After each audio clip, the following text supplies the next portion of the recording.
Welcome to Film Study, an all American podcast with Lexi. I'm Lexi. Don't forget to like, subscribe, share, rate the podcast 5 stars if you're feeling it. But yeah, this is exciting. We're talking about homecoming today, or tonight, or whenever you're listening to this.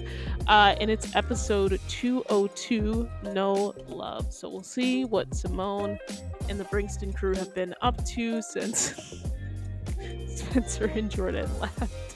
I don't know why I'm laughing at that, but I have Dretta on, and we're excited. We're excited. Just ready to get started and talk about it. Yes. I don't know why I'm laughing, but it's just like I just remembered that Spencer and Jordan were just like randomly on the episode last episode, and it just made me laugh because it felt like I don't know what it felt like. It still felt like a homecoming episode, last episode, Mhm. but yeah, it just felt a little bit different since Spencer and Jordan were there, which is funny. But yeah, what were if you could give like a rating, if you could give a rating to this, what would you give rate this episode, No Love, I would out of probably give it out of 10. 10? Okay, I'd probably give it probably a 6. Really? Yeah. Well, now I gotta hear more about that. Why a 6? Like I like some stuff that happened, obviously, and but then there was some stuff I was like, I don't know, we could have did this differently. I could have went without this. So it was like I would Mm, probably give it a 6 cuz I still liked it, but there was room for other stuff you that I said would it's a enjoy. solid D. It's a solid D. Exactly. Um, yeah, I that's a I usually I'm sort of like I know what I want to rate an episode, especially after watching it for a second time, which I just finished watching it for a second time. Um, and this one has me a little bit stumped because I think it was a good episode. Uh, but yeah, it's sort of like what I just went through at the top, where I was just like, oh my goodness, like Spencer and Jordan were in the last episode, and then there was like a crossover, and now it feels like they're um I don't know what they've established for the rest of the season. So I think that has me a little bit. Maybe I'm gonna rate it a 7. 7, yeah, a solid 7. Um,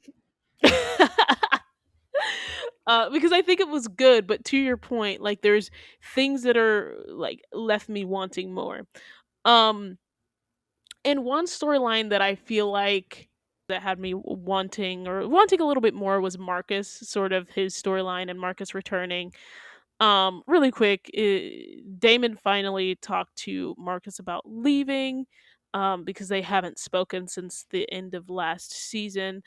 And Marcus had this whole conversation with Damon about like this happened because I didn't take care of myself.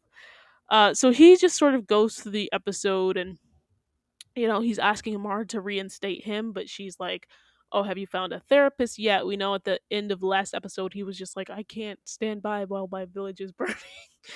Or my village is crumbling or whatever. So now he's really, really enthusiastic to get back into it again. Given, and that's a very different from sort of how we saw him in the last episode. And then by the end of it, he sort of finds a therapist, maybe after helping Damon. And he's just like, "Oh, can I come back as an assistant coach?" Um, what were your thoughts on this? I felt like I feel like it was glossed over, but I think I understood why because they're doing that mental health storyline, so I guess they're gonna circle back to it later with him. So I Hmm. did feel like it was over rather quickly his issues, but I guess hopefully if they circle back to it, that'll make sense as to why. Yeah, yeah, and I think he had that really great line of like finding a therapist that helps me with my struggles with bipolar disorder and as a black man. And here's the thing: I feel like a lot of these characters could fit for the mental health sort of initial initiative that they're doing. Last season, Simone also had that anxiety. In Hmm. addition to Marcus, us finding out that Marcus struggles with bipolar disorder, and just other like Damon and his family, and how is that going to affect him? Um, And now so Cam and his financial issues. right. So, and even before that, it was like his loss of football that he's like come to terms with, but has he come to terms with it? I don't know. We haven't really seen him really in depth sort of go through that. So to me, it felt last episode it felt like it was well placed, this storyline with Marcus, and now I feel like this week it felt a little bit more shoehorned in, if I could Mhm. say that, because it was just like, all right, you were just like not necessarily ready to come and scared to come back, and now you're just like all gung ho, and now you're just okay. We're supposed to believe you're just okay with becoming an assistant coach, and I think I don't know. I just yeah, it's really hard, specifically with Marcus and Amara, because they are the two mainstay adults. Um, to figure out how to use their characters and still make them interesting. And I think Amara has that natural connection with a ton of the students, but Marcus is mainly on the baseball field. And so I don't know. I feel like they're still figuring out what to do with his character. I can see that. Yeah, I don't know. I don't know. We'll touch on that more when we get to predictions, maybe.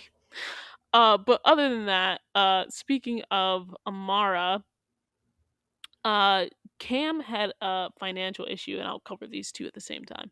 But Cam is dealing with this financial issue at the same time Keisha is trying to get into the dance program.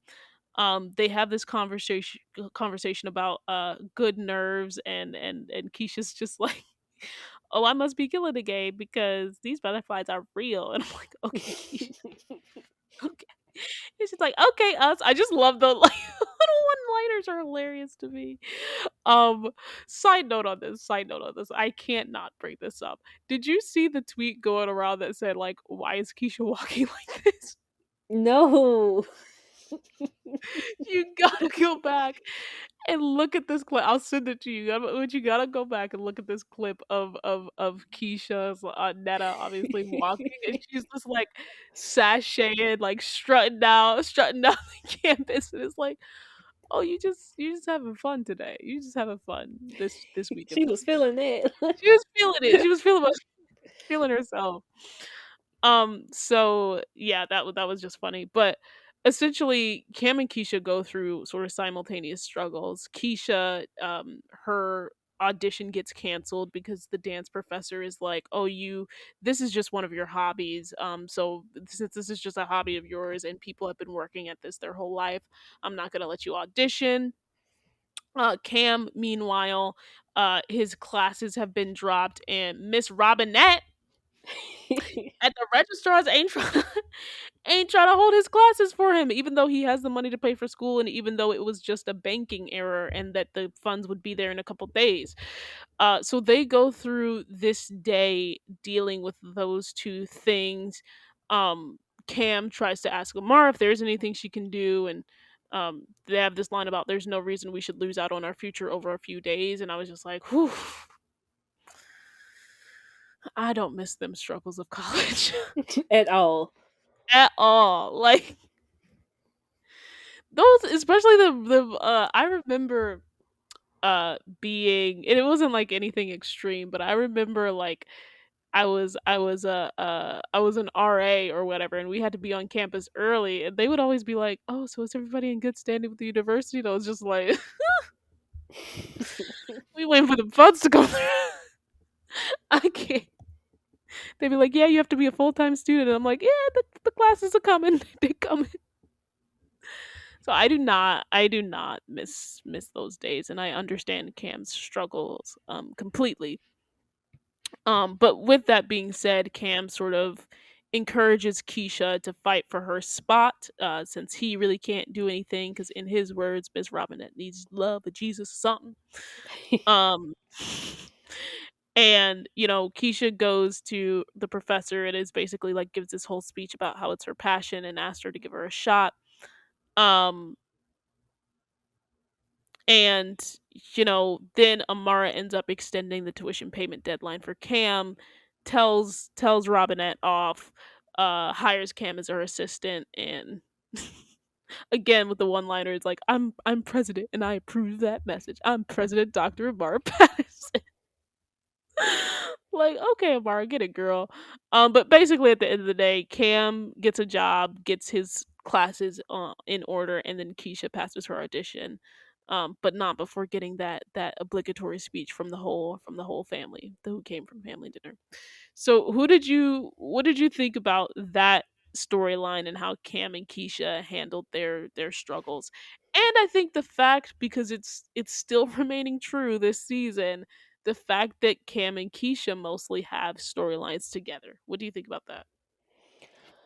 Okay, so with Cam's financial issues storyline, I loved that because I felt like with this show specifically in the beginning at the first season they were talking about the HBCU experience and talking about all this positive stuff and I'm like, okay, but y'all glancing over a couple of the things. So I'm glad they circled back and was like, Yep. yeah, we got some good stuff here, but we also got some bad stuff like financial aid when it comes to HBCUs can be terrible and like that was a prime example. We all done dealt with a Miss Robinette before.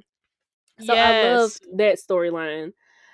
And when it comes to Keisha, I liked that too. Like at first, I was really annoyed at that teacher because I'm like, why she got to kiss your behind and why you playing favorites? Why she can't get her shot? How you gonna just take it from her? But that speech she did at the end to her, I was like, yes, girl, that's exactly how I feel about my career. And I'm like, you tell her. And I was proud of her for doing her little dance. Even though I'd be like, why she did? I'd be like, why she dancing like that? But I'm like, I don't know. That must be some type of special interpretive dance. I don't know, but go ahead, girl. Twirl. I will just say this one more again. One more again. I'll probably say it a couple times this season. We'll see, depending on how much we get. But when the trailers came out for the universe, I said maybe we should cool it on the fine arts. And no, they were like, "Nah, Lexi, we doubling down." And they were just like you hated the daddy storyline last season, and by the end of it, you loved it because we just kept coming back with it. You gonna love this fine arts. You gonna love it. And I'm like, okay, we'll see. We'll see. We'll see. I mean, I feel like if we sat through Glee, we can get through her dancing. It's just. Period. Exactly. No, no. No, honestly though, I let me say this. I love the song. I love the Mhm. song that they played in the background. It was beautiful. It Did was you see that beautiful. tweet? Did you see that tweet where somebody was comparing her to the girl from Save the Last Dance? So, Oh my god. oh god, I can't. I think what and again, I don't know. I feel like it's just like keep putting Keisha specifically in these interesting positions where it just highlights, to your point, like not everybody is used to that style of dance. Not me trying to pretty it up, but not everybody is used to that style of dance. And maybe like if we see her in a group, it would be different. But we have only gotten Keisha dancing on her own. Like we've never and the one time that she was in a group, right? Like it was just like, oh snap, like okay, okay. And yeah, anyway. That's So true. That's true. I think we just need to like once she gets into dance classes, please let's have her be in like group dances. So it's not, so the audience isn't only like we have other people to compare and be like, oh, okay, so this is the vibe that we're getting. I'm just digging myself further into a hole collectively. Um but yeah, it is interesting about the favoritism. I think that's, and we'll touch more on this when we get to predictions, but I think this is going to be an interesting thing to look at with Amara in particular because she they do have those family dinners, right? And so she's president now. So it's just like anytime, Cam or Keisha or Simone, who is her niece, right? Or anybody else, Thea, Damon, etc., comes to her, is she always going to, and we know she's gonna advocate for the students, but is she always going to sort of defer to what their needs are? And is she, or are we gonna see more conflict with that in the future? I think is gonna be an interesting storyline. Yeah, that's a worry of mine too. Yeah, because it's just like you can't, we love family dinner, but you can't always.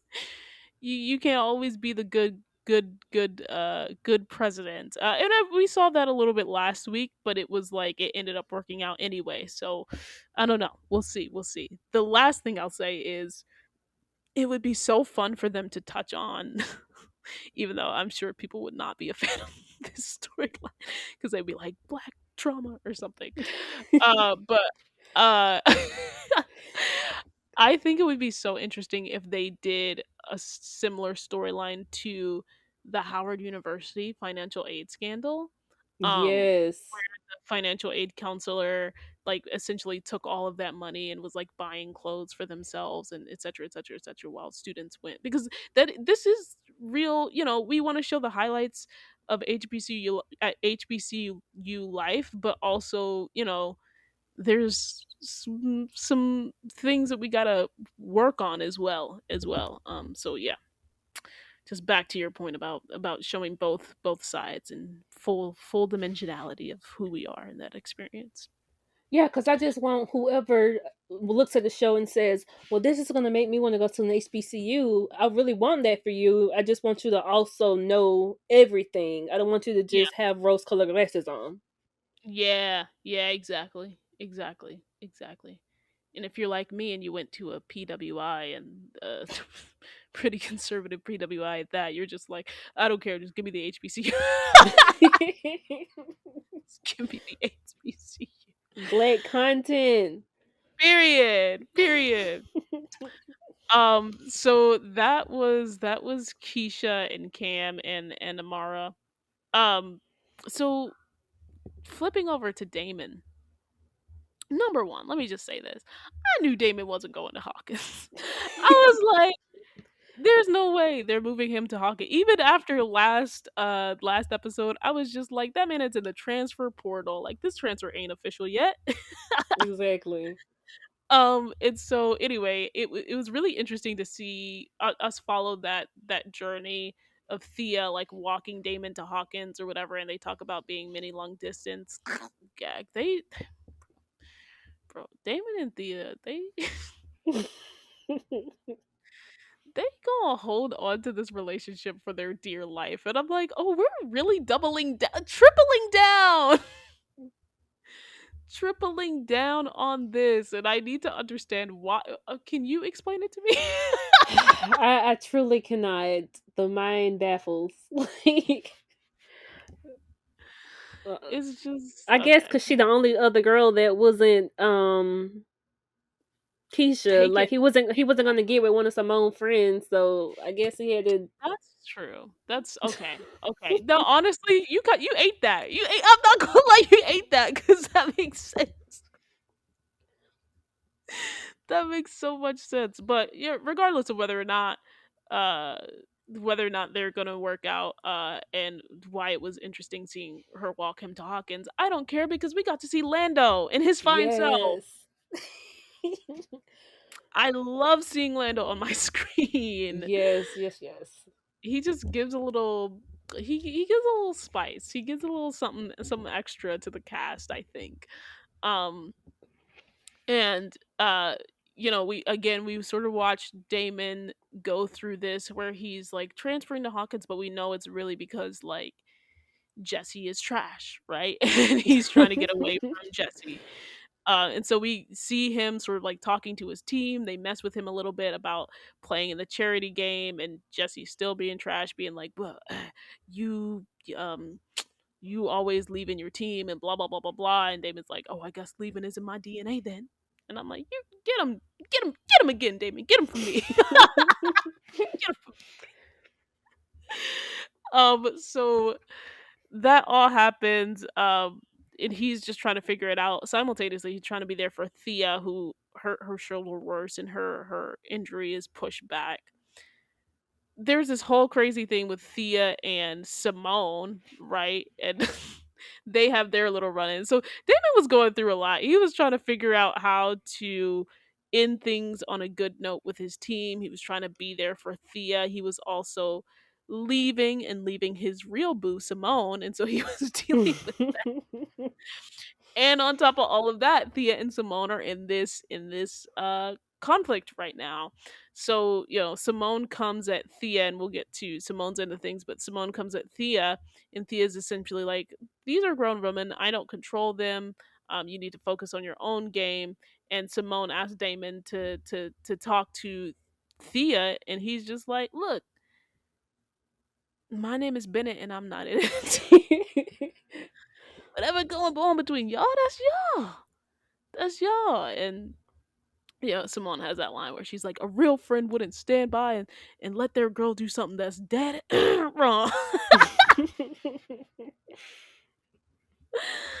And so again, we see Damon dealing with that, and we'll get to the to that. But he was just like, I don't want to end things on a sour note between between me and my boo Simone. So I gotta bring your box of things. Which, let's pause. Let's pause for the cause for 2 seconds. What was your reaction to seeing that Damon had an entire box of Simone's things, and Look, Simone had Damon's hoodie? look, we know how big the hoodie is, okay? We know how substantial that is. So I'm like, there needs to be a flashback episode because something happened somewhere that y'all ain't telling us. Because how she get the hoodie? What you Period. mean? Like, Honestly, I saw that. I saw the whole little box exchange. It felt like an X. Like, I'm bringing back your stuff. Yeah, yeah. Like, I've had this stuff. I've had this stuff. Here's your box, or here's my box of your things. And I'm like, so this is really giving, like, at some point they were holding hands somewhere, like they were crossing back, like something more significant happened here, just besides Chicago. had Besides to, because because how you got his hoodie and how he has a box of your things, honey, explain it to me. the math ain't Explain it mathin', to me. okay? Well, and it was so interesting too, because again, here's one of the greater stories of the universe, right? Is that Simone was very presently still upset very recently, given the ending of her last relationship, and it's really interesting too, because it's just like, what where are things with David? Like, again, like, I don't know. You have you have a his hoodie, he has a box of your things. So just like, what's what's going on? Like, is y'all What's friends or is y'all friends? Cause right? And she's like over here telling Jordan like, "Oh, I would never move on as quick." But you got his hoodie though. You got his hoodie though. So I just need, and then her, and then not only for the Jordan thing, but her very presently, them having that conversation last week's episode, where he's just like, oh, this is what happens when two guys have feelings for the same girl, and she's like, not when everybody's moved on. Has everybody moved on? Because you have his hoodie in your in your closet, you and it was in the front too. It's not like you had to go search for that thing. she be sleeping in it probably. She just got it in the laundry or something. Probably. And it was also, this is the last thing I'll say on the hoodie. I know this is along the side, but it's so funny too, because I saw I've seen a couple people be like, you know what? Simone and Damon are such good platonic friends.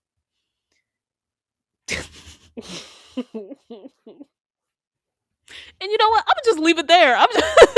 That's what they said. Simone and Damon are such good platonic friends. Yes, platonic friends who have boxes of each other's things, and a hoodie. So there you go. Uh, but other than that, on the other end of that, um, again, Damon was still just trying to figure out how to end things peacefully with his teammates. So he was, in Lando's words, being super Negro. And and JR being like, okay, but who's making sure you're good? And he was trying to help his teammates do all of the things in ahead in advance of the charity game. The charity game pulls a little switcheroo, so he has to play for Hawkins, and he was just not feeling that. And this is honestly the one thing, the singular thing that I appreciate about Thea and Damon's relationship is that she is always going to tell him what it is straight up. True. And so I really appreciate that aspect of uh Camille did this interview where she was just talking about her approach to the character, and she was just talking about, in reference to Thea and Damon, that they're both at, the top of the food chain, the highest level for a student athlete, and they both understand what it means to be an elite student athlete. So that's something that few people understand, and that's something that Thea and Damon share. So I appreciated that she told him straight up, like, "You don't make your decision, boy. So we know what this is about, but you got a game to go win. So go win the game." And so I appreciate that. But we could see the struggle in the midst of all of that, in the midst of him trying to win the game, because he's thinking about his brother and how he was so excited to get to know JR as his brother. They had those little flashbacks which touched my heart. I love their flashbacks.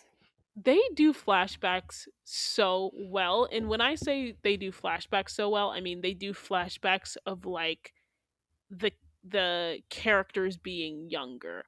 And I feel like if they approached the montages at the top that they be liking to do in the same way that they approach these flashbacks, like it would have a much bigger impact, because I was almost gonna cry at this flashback of JR and Damon, because it was just that touching to be like, Damon has always been an only child and sort of always questioning his place in his family, and so JR really opening that up for him um helped him sort of at an early age understand what it meant to be a part of like a true team.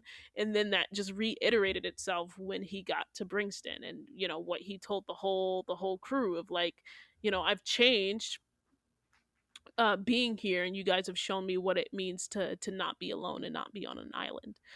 um so that was, I really liked that for sure. That was, uh but we know there is still the matter at hand of like him attending Hawkins. So Jr. and Marcus conceive this plan to get the other coach to rescind the transfer, which he eventually does, and we see this come to a head at family dinner where they give him the news. Cam is just like, "Oh man, I wanted to have a single room," and it's just like, "Boy, we don't see y'all in the room together anyway." So I mean, I that's forgot they was really roommates till he said something. exactly. And side note, they need to actually show them being roommates in this show, because again, the line did not hit, because it's like, oh, y'all are roommates. You are, but we never see you together. Um, and then we get, Damon sort of feeling relieved for the first time all day. Thea, Thea going to hug him as he's staring at Simone, as he's staring at his real boo. Did you see how Phil had to pull his arm open though? I knew Like you were gonna bring it up. that was not a wanted hug, okay? It wasn't. And again, you saw who he was looking at though. You Mm-hmm. saw who he shared the most. He was hugging Thea, but he and Simone were having a quiet conversation as he was hugging Thea, and then literally immediately after, he goes to hug Simone, and he was a much more willing participant in that with Simone. And look, Thea's face. It's Look, like, she playing herself at this point. So she whatever happens, is. she deserves it because you know that man that want you. You said I'm a victim blame tonight. I'm kidding. Like she know No, that but man that want honestly, her. no, honestly, it's true, because it's like, sis, What are you doing? Because you know. The writing is on the wall, on the tennis court. It's everywhere. Okay. Exactly. It's just like it. I was gonna make a joke. I was gonna make a joke, but I was just like, let me not make a joke. Let me not make a joke because I know you shipped your mo, so let me like we keep quiet. Oh, don't make me sad. But just know the joke was funny. But yeah, you holding on to this thing, and it's just like, just let it, just do what's best for you, Thea. Do what's best for you. You had that scene with Jr. Like Jr. needs some love too, so Like I like when he defended her when. Wait, no, that was Keisha. I think. yeah, he Yeah, defended that was Keith Keisha. Never Cam. mind. Yeah, yeah, but he about to defend Thea though for my little agenda for my little agenda. But yeah, yeah. When do you? This is a good question to ask. When do you think they're gonna dead this Dia Oh, this this is Dia not chick? gonna go to season 3. They're gonna be over by the time season 2 ends. I hope so. Honestly though, I hope it's really like I'm sorry, I can't like I please please not pass mid season. I want to name a specific number. Like I want to guess a specific episode number and see if I end up being right. I think it's gonna be because it feels like they've doubled down and tripled down on Damon and Thea, at least for the time being.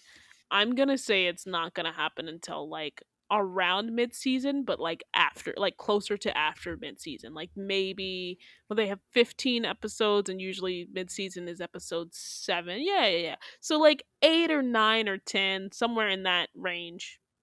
Yeah, I could see that. I could see that. Um, but I'm just like, please 7 by 7. Let's come on. Let's dead this. Let's dead this. Let's dead it together.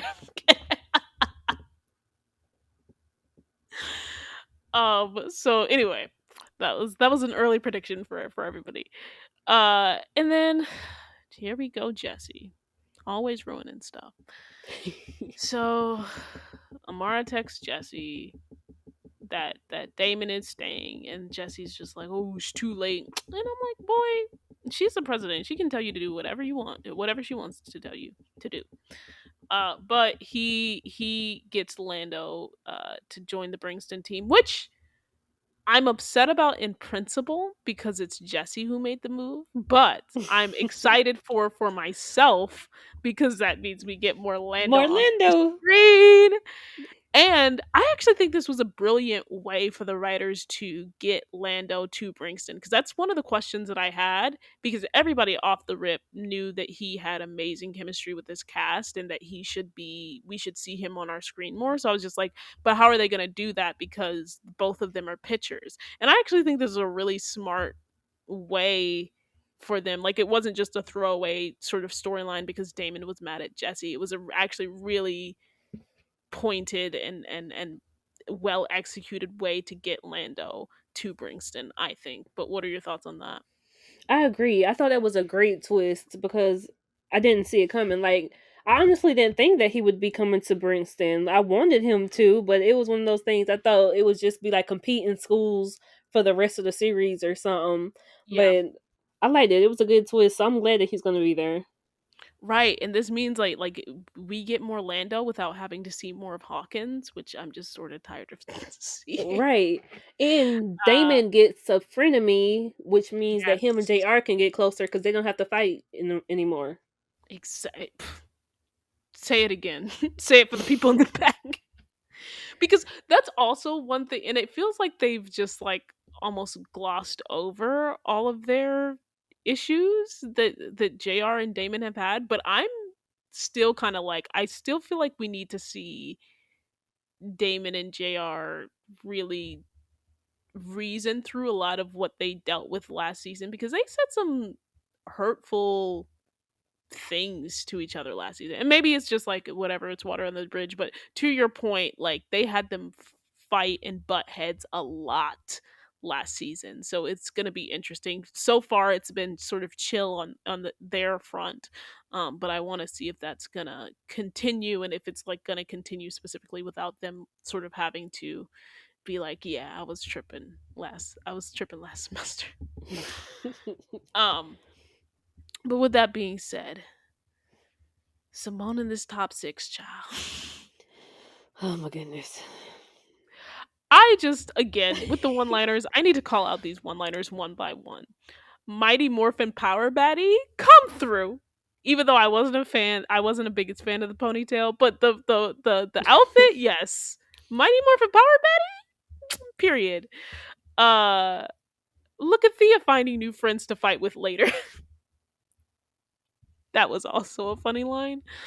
And then the last one is can't tell me there's some part of you that's sort of sad about you two not being friends right now, because at the top we get Keisha and Simone talking, and Simone essentially tells Keisha that like Thea is out of practices and so they won't see each other. And so what do you think about that? Because it really looked like they were maybe leaning into Thea being a mean girl, especially as we ended last season into the top of this season. But it feels like they were just like, oh, we were just messing with y'all, course correct a little bit. And now it's, we had that scene where, Thea's just like, oh, like I did with Simone. So it's like Thea's almost coming around to the idea that she was doing too much, and Simone is trying to come to terms with this idea that she actually values Thea as a friend. So what did you think about that? I liked it because, like, I liked when last season when they were getting along, but I also Yep. liked Bad Girl Thea. So it would be nice if they could have more moments where it seems like they might get along, but then Thea does something to ruin it, kind of like Brooke and Peyton used to do all the Yeah. time, Yeah. or Serena and Blair. So, like, I would enjoy that.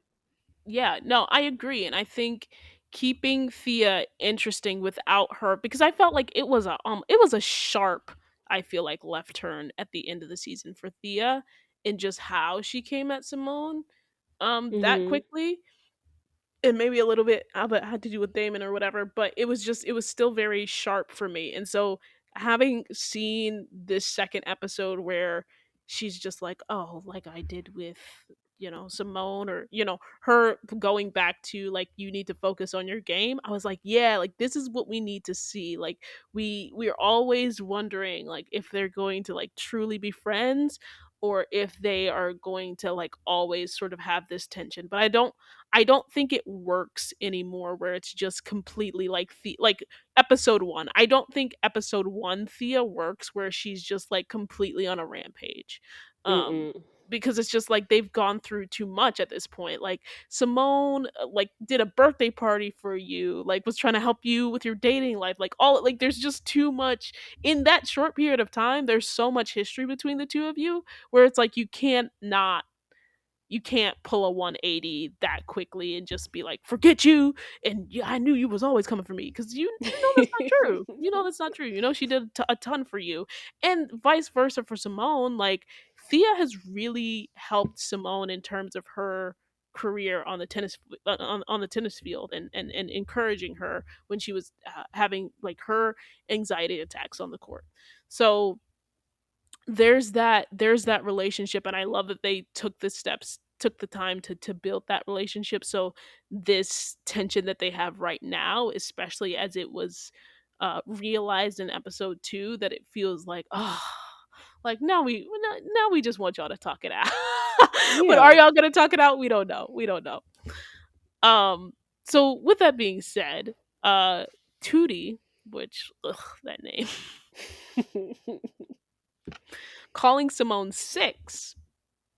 The only funny thing, and the only thing I liked about Tootie, was that she said, "You not falling down on my watch." Like that was the only funny line from her.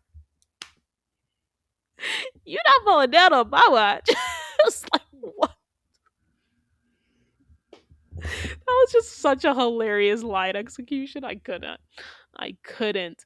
But every other time she was getting on my nerves. She was getting on my nerves. She was giving everybody good feedback except Simone. She forced Simone to pick up tennis balls. Um, she had a whole conversation about sort of this idea of the queen, which me as a nerd, and I was just like, not my master's degree coming into play. Not my master's degree in industrial organizational psychology coming into play. But there is this thing called the queen bee phenomenon, which, by the way, I'm releasing a short film on this very thing that they were talking about in this episode, the idea of a queen bee. So be on the lookout for the short film when it's released. But yeah, yeah, you helped me with the script, so I appreciate you. Uh but so this idea that there can only be one, and I need to get as many people on my side, because if you're threatening my position, that's not good for me, which is basically essentially what Tootie was doing. But as that was said, Simone got, some encouragement from a couple of different folks, one of them being New Year's Eve Bay. And he was I don't cute. He is cute. He is cute. Especially this week with the I'm not gonna lie, I wasn't really feeling the white last episode. Like Hmm. I didn't think the outfit worked fully for him, even though I did think the kiss was hot. But this week I was like, okay, in your tennis uniform? Okay. But he, came to her and he was just like, "Oh, I was injured last season," and that they agree that they both don't normally do things like that. But he tells her to give her teammates the same energy. It is so funny because she started talking about like, "Oh, I don't want to put that karma out into the world," and I was just like, "That is such a Jeffrey thing to say." Just in the interviews that I've seen of her, and it's another callback to the writers knowing their actors so well that they start to put pieces of their actors in the script. Shout out to the writers for doing that, and making sure that the characters that they write are in touch with the people who play them. Um but anyway, Simone, like I said, got this advice from New Year's Eve Bay, and she also gave herself some own advice when she was trying to give Auntie Amara some advice about being president. And so at the end of that, she essentially got back at the group who was taunting her team, and they got mad at her for literally doing what they asked her to do, which is hit someone that she won, her opponent that she beat. And by the end of it, she was just like, "I'm coming for y'all next. I'm coming for y'all next." And I was like, "Welcome to Bringston, All American Simone." Because what do you think about that? Because I do think that they have made Simone seem more timid uh on Homecoming and at Bringston than she is when she's back in Beverly Hills, when she's back in LA. Um and so it was kind of nice to see her come with the same energy that she consistently brings to All American and the characters in All American. Most recently, I gotta say, most recently Layla, right? Like, or, or like Keisha about Layla, but like legitimately, just like, all right, you can finna come with that energy to these characters, and what about the people on your turf, on your home turf? So that was really cool to see her sort of stand up for herself in that moment. But what did you think about that? And have you noticed the difference between Simone in All American and Simone in Homecoming? Okay, so I thought that it was a good moment. It was empowering, but and this speaks to your other question about have I noticed? I have 100% noticed because I'm like I be getting so I love Simone so much, but I be getting so mad at her because I'm like, girl, what's with all this talking? But then I remember she from Beverly Hills. She's not from Crenshaw because if she was from Crenshaw, like Spencer, she would have been fighting by now. But But I'd be what she like, girl, but even so, but like she listen. Simone did not mince her words. She does not mince her words. She didn't mince her words to Olivia when Olivia told her that it was a bad idea that she and Jordan were getting married in Vegas. She didn't mince her words with Laura when Laura was just like, "Oh, I've allowed you to be at the hospital." Obviously, she didn't mince her words with Jordan. Whatever, they were like whatever going with whatever they were going through, and I'm not going to touch on more recently, but she don't be mincing her words. I just feel like she talks a lot, and I'm like, bring back the girl slap fight to teen dramas because these women You slapping said people. I was feminism like, has ruined everything. I'm yeah, joking, but it's in true. a way, in Honestly, a we need the girls to throw some hands because this is ridiculous. way. No, I agree, and I'm glad she hit the girl. And it's just like you were literally begging for her to hit you, and now you mad that she hit you. Right. So yes, I was here for it. I was here for it. I'm just here for seeing Simone be more assertive because that is who we have come to know as a character, and it made sense that she was a little bit more hesitant to do that in this new environment. But it's like, okay, this is your home now, Simone. Exactly. Show these people who you are. Show them who you are. The little Black Panther, little Black Panther call out. No, but I agree. The last thing on this is come through 306 reference, because Amara said, "Look at you coming through with the wisdom."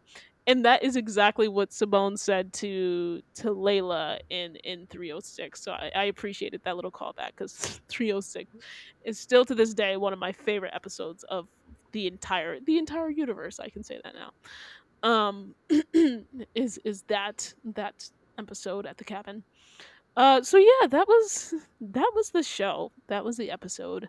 Do think it was a good episode. Do think that there's more opportunity to go more deeply into some characters. Like we missed Nate. We missed her this episode. Yes. Missed, JR is again like what are we doing with Wasting that JR? pretty smile. Like, let JR do something. Let JR do something, like break up Cam and not break them up as a couple, but like break up their storylines. Like I thank goodness Cam is about to be Amara's like assistant or whatever, but we do not like it was kind of shocking to see JR talk to Keisha and Cam and be like, "Oh, go easy on Keisha," because it's like y'all don't even interact. Like, and so I just need them to expand the circle, and by expand the circle I mean get out of their mini circles, because Simone is the only one who's interacted with all of them, and she's barely interacted with Cam. But I don't know, I just need them to expand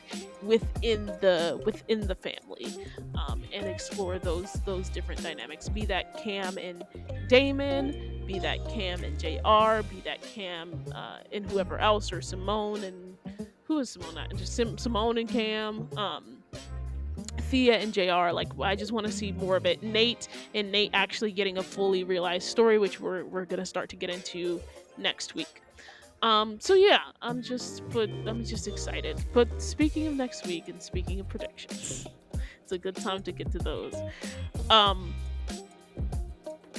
Thanks for listening to Film Study and All American Podcast. Stay tuned for Joretta and I's predictions about Homecoming episode 203, Me, Myself, and I.